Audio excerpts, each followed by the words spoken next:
Samantalahan, hindi pa raw kontento ang mga trucker sa pagtanggal ng Manila Truck Ban. May mga gusto pa kasing dapat gusot pa kasing dapat plantsahin. May ulat on the spot si Maki Pulido. Maki? Rafi, nabunutan naman ng malaking tinik yung mga truckers nang tanggalin ng Manila ang truck ban. Pero hindi pa rin daw lubos yung kanilang kaligayahan dahil may mga gusot pa naman daw na kailangang plantahin.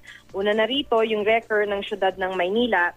Aminado yung mga trucker na may mga nalabag silang traffic violation pero abusado naman daw yung mga wrecker.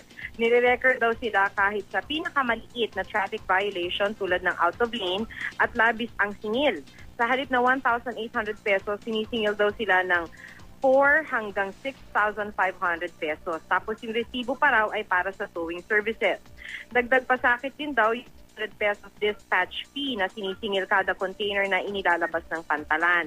Wala pa raw maayos na resibo. Kung susumahin, aabot daw yan ng 400,000 pesos kada araw. Sabi ng Public Information Office ng Ports Authority, Manila City Hall daw yung nagpapasingil nito. Sa kabuuang problema, tingin ng mga trucker, kailangan pa rin tugunan yung ibang issue tulad ng pagtanggal ng mga empty containers na itinampak na ng mga shipping lines sa pantalan. Sana rin daw magkaroon ng regulasyon sa mga shipping lines na nagpapataw ng kung ano-anong fees dahil sa port congestion.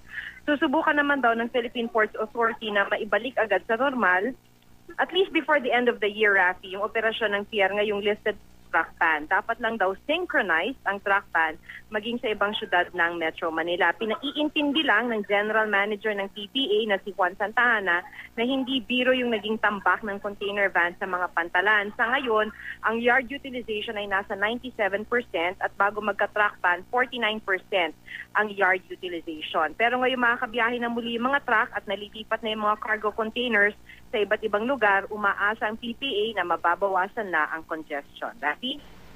Maraming salamat, Maki Pulido.